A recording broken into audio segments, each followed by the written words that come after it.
Get your GameFace on. Get your GameFace on. Get your GameFace on. GameFace on. GameFace on. Welcome to the Division 2 MPNFL footy show on GameFace. Well, Langwarrin 5 in a row now. They hit another gear. But who have they beaten before they clash with Red Hill? And do they have the poison chalice? Because we've had two teams, Chelsea being one of them and Seaford being another, who are in third position. And they got pumped by Red Hill. So what have Langwarrin got in them for the big clash against the informed Red Hill this week? Veteran Michael Burke, he still got it. He kicks 4 down forward for the Bulls as they continue their unbeaten season. Chelsea off to a hot start against Seaford, but almost let it slip. Number 2 in the goal kicking for Division 2, John O'Ross from Red Hill. He's kicked 42. He's with us. And the man who's number 3 on the goal kicking leaderboard, Aaron Walton from Seaford, will also join us tonight. If you wouldn't want to miss the show, it's going to be an absolute beauty.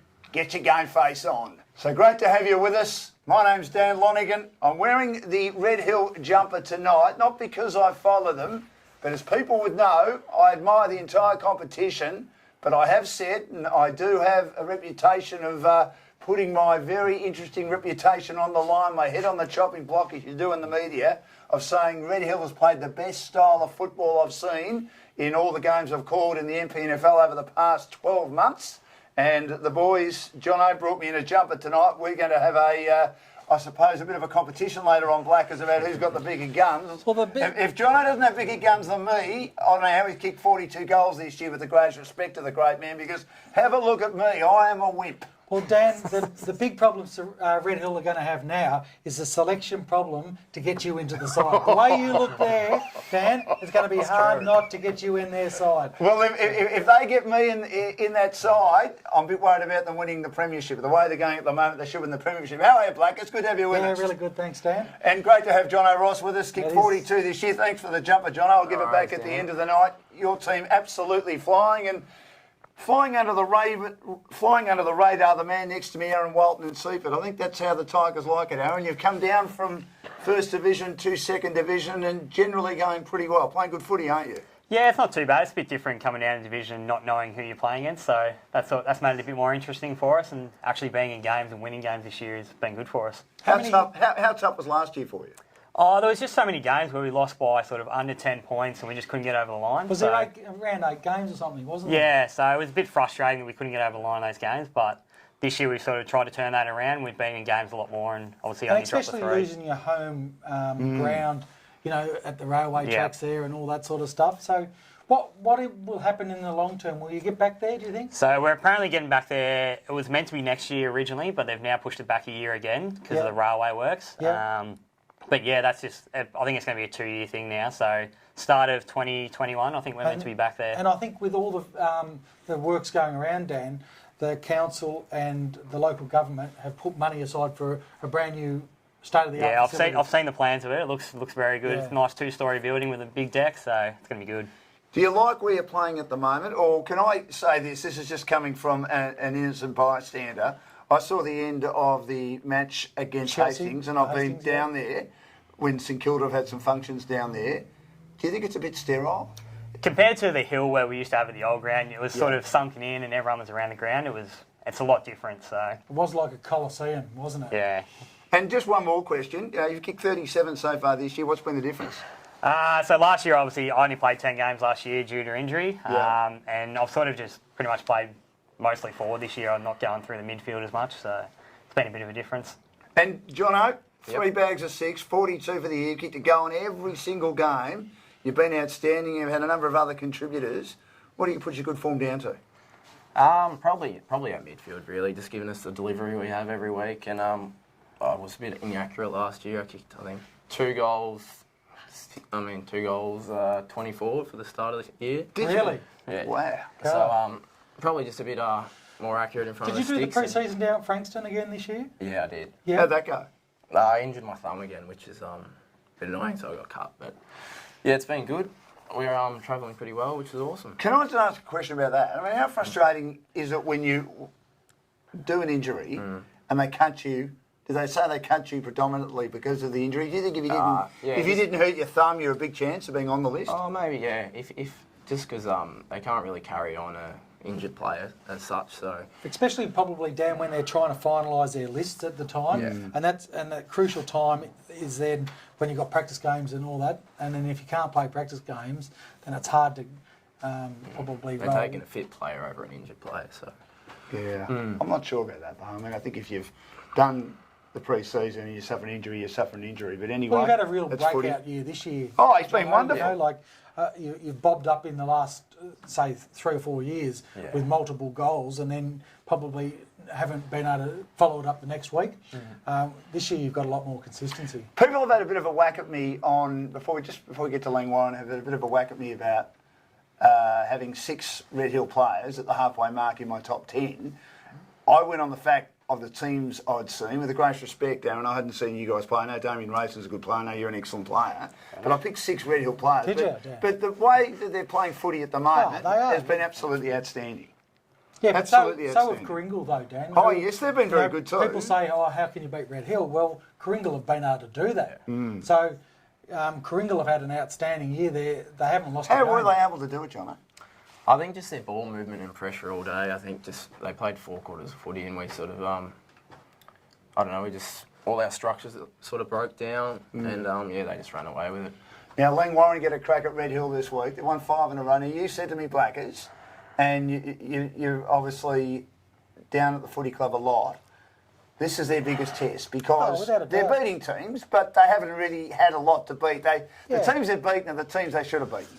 That's 100%. That's what I said to you on the phone, Dan. I said Langwarren over the last 5 weeks have beaten sides that they should beat, and they've been able to do that. And they did it convincingly last week against Devon Meadows. And they've had players that aren't recognised players bobbing up and contributing really well. And Biggsy's one of those guys. He started off in the reserves. He worked really hard. He had a bit of form, and he's kicking 2 to 4 goals every week at the moment after a pretty solid pre-season.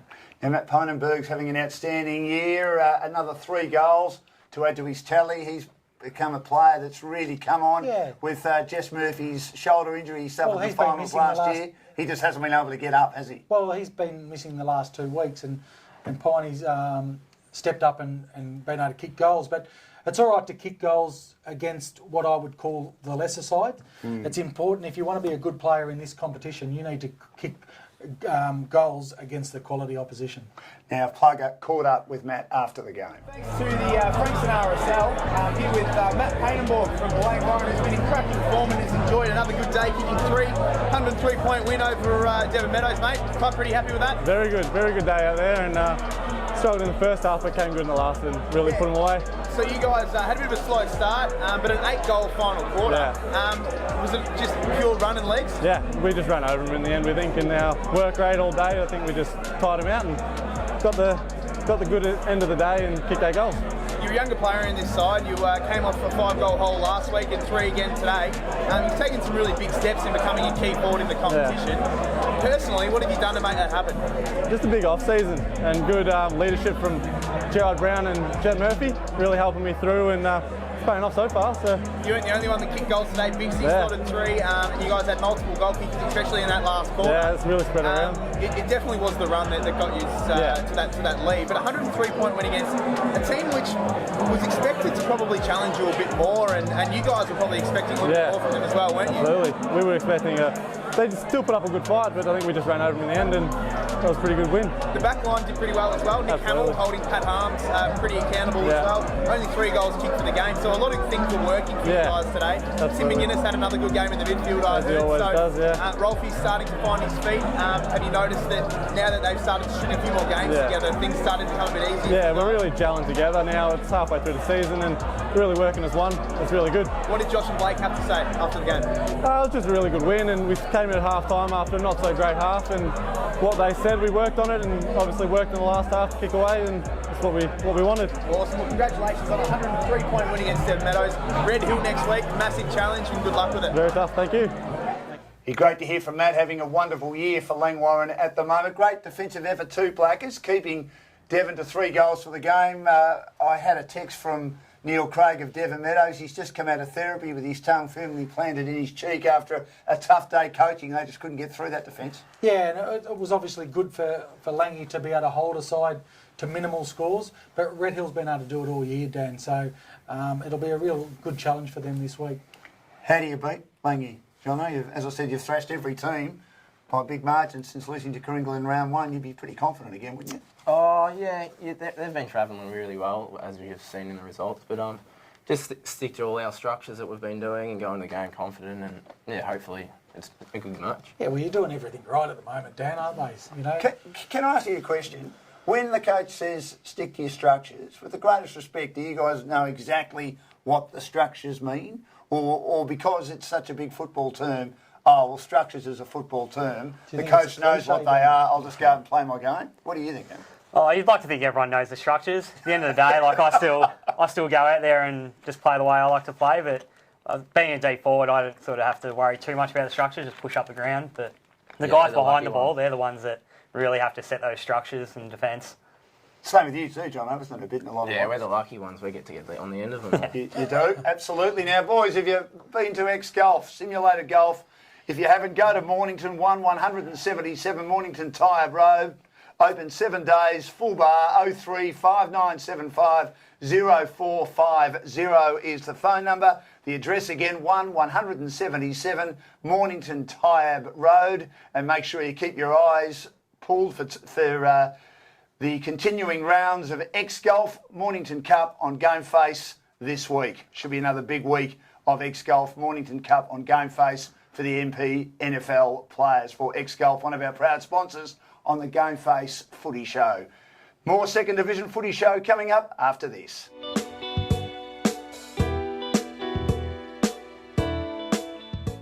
Welcome back to the MPNFL Division 2 Footy Show. Dan Lonigan and Tony Blackford here, and we've got Aaron Walton and Jono Ross as well as our special guests. Let's look at Aaron's team, Seaford. Chelsea off to a hot start, but almost let it slip. Blackers, they belted Seaford in the first quarter. What a great first quarter of football. They really set the game up. What happened in the first quarter, Aaron? They just got right on top. Yeah, look, we just came out and were absolutely shocking in the first quarter. There's no other way of putting it, really. We were disappointed coming in the game. It was a big game, 3rd versus 6th, I think we were. So it was going to put either team a game clear, and we were just embarrassing in that first quarter. No other way of saying it, really. Well, you fought back well, but unfortunately games played in 4 quarters. Now, Andrew Silva, who missed because of disciplinary reasons the game that we did against Red Hill, I don't think he turned up to training one night, is what I was told. He kicked 5. He's only 20 years of old. He kicked 5 in the first 40 minutes of the game on the weekend for Chelsea, and Plugger was there to chat to him post-game. X-Golf finds you some GameFace post-game coverage, and joined by Andrew Silva from Chelsea, who kicked 5 in the first 40 minutes of the game today, mate. You guys kicked 8 in the first quarter. You going all right early? Yeah, it was all just working out early. The boys putting on a lot of pressure and just happened to get out the back to me. I got here about a third of the way through the third quarter, and Seaford were coming. At the 3/4 time break, I noticed Sean Foster took the lead on the chat. What did he have to say? He just said to try and slow things up as much as we could and just try and get a body on, and they obviously had one of those players getting ahead of the game, so we had to try and clamp him down. Were you worried?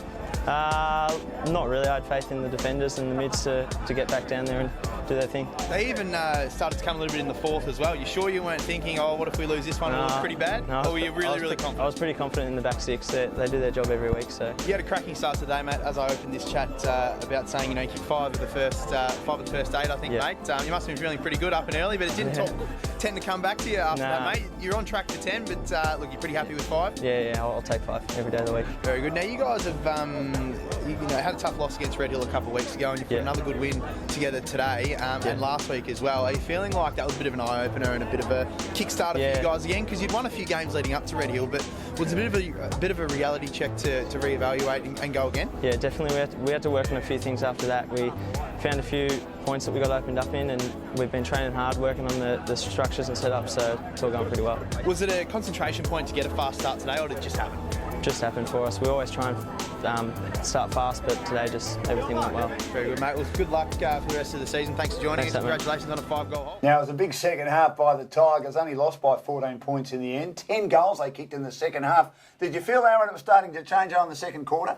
Yeah, in the second quarter we sort of changed things around, put some bigger bodies through the midfield, and that sort of got it going our way. They were just basically bashing through there and kicking it forward long, so it changed the game for us, definitely. And Damien Rayson continues to play well. Yeah, so the last couple of weeks he's really started to get some good form. He was sort of playing down back a lot, and he's gone through the midfield a bit more now, and he's getting that run and carry for us. And you get big T-Rex back this week, don't you? Unfortunately not. He booked a Bali trip at the start of the year, so if only that had been last week, but no, he's away for another week. Yeah, I could have done that while he was on 2 weeks suspension. I know, that would have been nice. What is the view of you guys with guys taking holidays? I know it's a beautiful time of the year in Europe and also in America and other parts of the world, and it's not so nice here.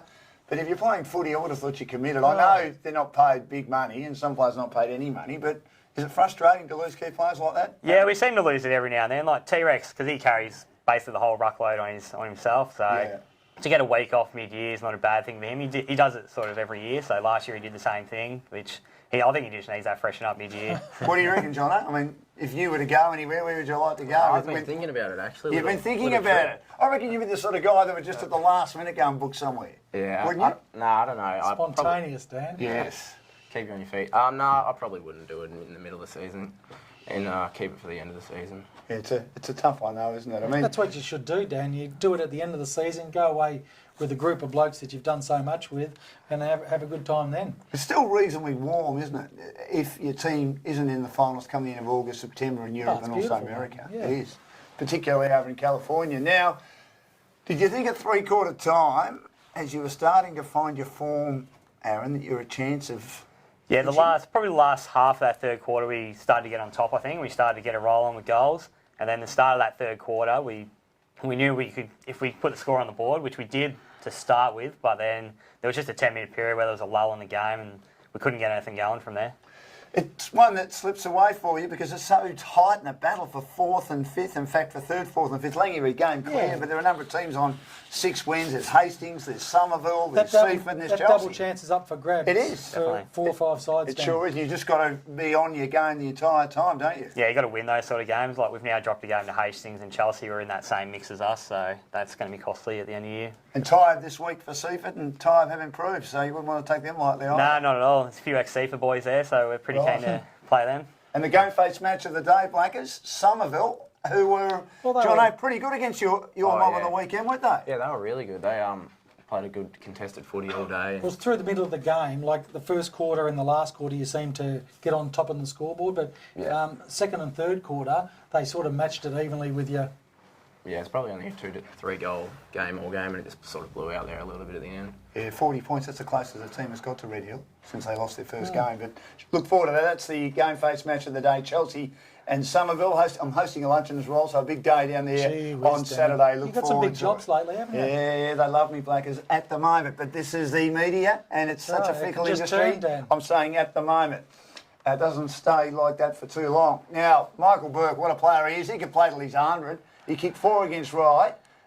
What a tremendous performance it was again. Still playing quality footy. Rye, they were ahead by 9 points at half-time, but Kringle finding a way to win at the moment. Yeah, Rye got off to a really good start down there at Kringle Park. And but, yeah, the momentum changed after half-time and just probably Rye just ran out of legs, Dan. Yeah, they're a very good side, Kringle, but Rye have been a bit disappointing again, haven't they? And look, Kringle have just been getting a lot of the jobs done. You know, they fell over the line against Tyre. They've won a lot of their close games this year, which is what you've got to do to be where they are. They were, 7 goals up against Langy, and Langy stormed home and they hung by 11 points. Yeah, Langy won 3 quarters that day, Dan. They did. Now, a 5-goal third quarter put the Demons on the back foot, and your man Grant Goodhall, best on ground again. Well, yeah, it just showed that, you know, Big Grant's had an outstanding year, and he is a really good ruckman that gives their on-ballers first use of the ball. How long can Michael Burke go on for? Oh, I just think it's a year-to-year proposition for him at the moment, and if his body and his hunger and he's still enjoying it, why wouldn't you keep going? But it all comes down to your body as you get older. Well, and talking of bodies, they've got some injuries. Kel Dixon, a calf injury. He's been using dry needles in his backside to help and may just miss 1 week after the bye. If that getting they've got the bye this week, haven't they do, which will help them. Getting some tender, loving care too from his partner Emily as part of our GameFace team. I think she'd love me saying that. Now, Matt Stanley's got a hamstring. Matt Robinson's got a hamstring. So I think we might see more of Michael Burke up forward. What about Mark Holt will be back. Yep. He's just been having a rest. So we'll see what happens. But back with more of the second division GameFace footy show after this, thanks to Gay and the team at Ambience Catering.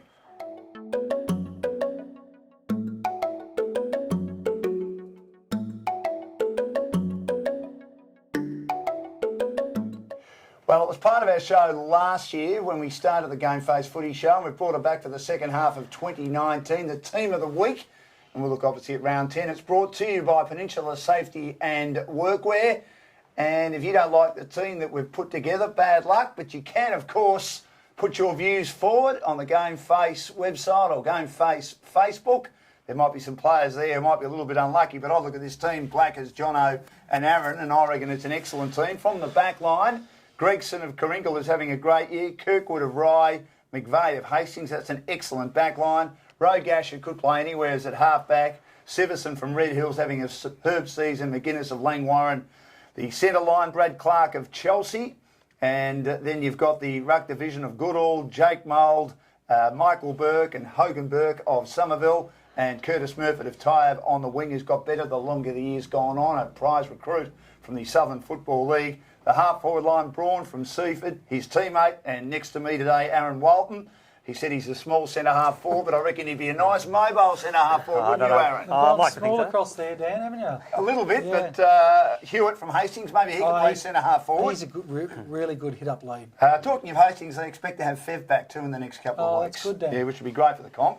Bryce Callaman, Mark Holt and Jono Ross. That is an excellent full-forward line. The two Coringle boys and Jono Ross next to them from Red Hill. Painenberg, he is on the interchange bench from Langwarren, Fermanus from Somerville, and Irving and Delago from the Red Hill Football Club. Do you like that team, Blake? Yeah, it's a good side, well balanced. The only other thing we could probably do is maybe put a second ruckman in there. There's a few blokes in that mix for that. Harry Wimpope and Big Red from Langwarren's been outstanding as well. He sure has. Norton, yeah. There's a couple there. Any T-Rex players that you guys think? For us, T-Rex is obviously, we rate him as one of the best ruckmen in the league, but he hasn't played the last 2 weeks. That's probably hurt him. Hasn't played this week either, Dan. Yeah, so Raso is probably the other one for us. He's started to come in some good form. And then Zach, our coach, has been really solid down back for us, I think. Well, you've got nearly half the team in there, John. Anyone there that's not there that should be there? What about funny, my housemate Josh Mould actually thinks he gets stiffed every week and should be in the starting midfield. Well, he's always J Mould, so he's a shadow. He's doing really well, Josh. Yeah. Well, when you've got Hogan, he's having an outstanding year. Yeah. It's a very good midfield. It's a very good team, isn't it? Yeah. So as I say, if you'd like to put your view forward, make sure you get on the GameFace Facebook, and that'll be part of our show every week, the Game of the Week, thanks to Peninsula Safety and Workwear. Let's look at the senior ladder. Coringle remain on top, Red Hill, Langwarren, and then, of course, the big battle for 4th and 5th. All these teams on 24, separated by a percentage. Hastings with the lowest percentage, just over 100 and 0.23%, separating the 5th place Seaford from the 6th place Somerville. So Somerville would be hoping that if they can put up a good show against Red Hill, even if they don't win, they don't have their percentage damaged too much this week. Langy, of course, but Somerville also looking to try and make sure that their percentage can stay where it is against Seaford. But Langy's the one you're right with their percentage. Obviously very good at the moment, but they just hope it doesn't take a battering, because there are those teams below them that can join them all on and 28 Dan, points. We're up to round 11, and the interesting thing that's going to happen is that some sides are going to play those top bracket sides twice, and some sides from the top are going to play the bottom sides twice. So correct. So it's not an even competition, as we know. Well, that's what I always say, Dan. You should always probably play each other twice, and if you finish on top of the ladder, you should play the top 6 sides twice from last year and the bottom 6 sides once. Do you guys agree with that? Yeah, definitely. Obviously, Div 1 you play everyone twice. That's a lot more even. Can't see why I couldn't do it in this league. And Jono, do you think, and everyone seems to be saying this, that you are a First Division side playing Second Division football? I believe we could. If we went up this year, I think we'd be challenging and up there. But it's good to just have another year and have a chance to win a flag, which got away last year. Thanks to the Peanut Gallery. Now then there's Tyab, who are now ahead of Rye. Tyab have won 3 games, Rye, and then Devon Meadows, Pearsdale, just ahead of Crib Point on percentage. So it's a very interesting ladder at the moment. Now the goal kicking. Mark Holt didn't play last week, leads on 53. Jono Ross, a goal in every game, been very consistent, including 3 bags of 6. He's on 42. Aaron Walton had an outstanding game. He kicked 4, he's on 37. Harry Larwell of Red Hill, 1 to go to 30. It's been a bit quieter for him, but still doing his job at centre half forward. Ryan Gillis of Somerville, he kicked 3 to be on 30. And my man Michael Theodoriadis, and he didn't kick any, as his team only kicked 3 for the day. That is Devon Meadows. He remains on 28. He didn't play last week, Dan. Oh, didn't he? Played a few blokes out. Devon Meadows. Fletcher was another one who's another really good inside player. Yeah, well, they need them all to be competitive, don't they? And Neil Craig has said that to me. Yeah. Now, the tips, gentlemen, before we head off, there's only 4 games this week, of course, because there were 4 teams that played round 11 matches at the start of the year. They elected to kick the season off a week early, and those teams are Devon Meadows, Coringal, Pearsdale and Rye. And, of course, Pearsdale won their only game, beating Rye that day, which was a bit of a shock. But Hulks has gone for Seaford. Not that it matters too much, even though he's very happy to tell me every time he mucks up. Playing Tyab? Correct. I think Seaford will win that comfortably. Expecting to win it comfortably, Aaron? Oh, I wouldn't say comfortably, but we'd hope to win. We've got to beat the teams below us if we want to make finals. Correct. Yeah, I certainly agree with that. Our match of the day is Chelsea and Somerville. At Chelsea? It's at Chelsea. Yeah, Chelsea. I think Summy's been playing really good footy, Dan. I think that they've got a really They're good a lot balance. better than most of us thought, aren't they? Well, I think that they were always going to be in that bracket, 5th, 6th or 7th. That's the way I saw it. They might be a bit better than that. Well, they're right in that. They could finish 3rd or 4th, Dan. Yeah, absolutely. So, but I think Chelsea at home. I'm actually going for Somerville. I haven't seen them yet. Looking forward to it. I think they can win. What do you reckon, I'm boys? going to go Somerville as well. I reckon they're a good shot. They've got a really good inside mid in Hogenberg and Vermaces. Yeah. And Gillis is a really good goal kicker. Mackenzie and Sedgwick are really good down back, Dan. Yes. And Justin Alsop's They've got the structures right, haven't they? But they've got some good kids too. Yeah, which will certainly help them. Look forward to seeing how they play this week. Can't wait for that. Red Hill, Lang Warren, can't wait for this. Langy, what do they need to do? I mean, obviously need to start well. Well, I think Are they a chance? I think Red Hill have been able to blow sides out of the water early, Dan. Yeah. And then they've been able to maintain their leads. Yes. If Langy are going to be a chance, they need to be there at quarter time, half time, and they need to do what Jono said that Coringal did to them early in the year is put pressure on them for 4 quarters. You're pretty confident that you can win comfortably? Oh, I reckon it'll be a really good game there if I'm in some pretty good form, and I'm looking forward to it. What do you think, Aaron? Yeah, Red Hill for me. They're by far the best we've played so far. Yeah, they're a very good side. As I said, there are a lot of good sides in the competition. Now, Hastings need a percentage boost, and they've got a chance to maybe move into the top 5 if results go their way, considering they're on 24 points, but they've got the worst percentage of those teams vying for a spot in the top 5. They've just got to find a way to win and win comfortably this week, and you'd think they will. Who do they play, Dan? They play Cooper. Cribbie, yeah. Hastings for me.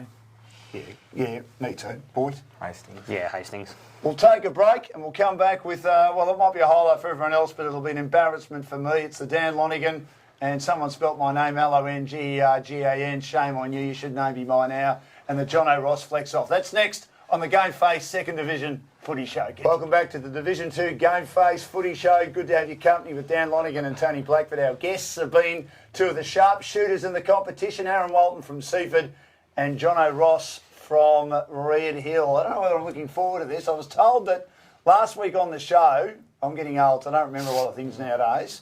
I couldn't remember where my car keys were, but that's a story for another day. No, that's for another day. division. Yes, okay. Last week on the show, we joked that it would be a gag to compare myself flexing in a Red Hill jumper compared to Jono Ross. As you can see, Jono's flexing his muscles, and he's quite a skinny young bloke, but geez, he can kick a goal and he can run quickly and get in the right place and read the footy. He's kicked 42 for the year, and we saw him against Chelsea and he kicked 6 and he just put on a clinic.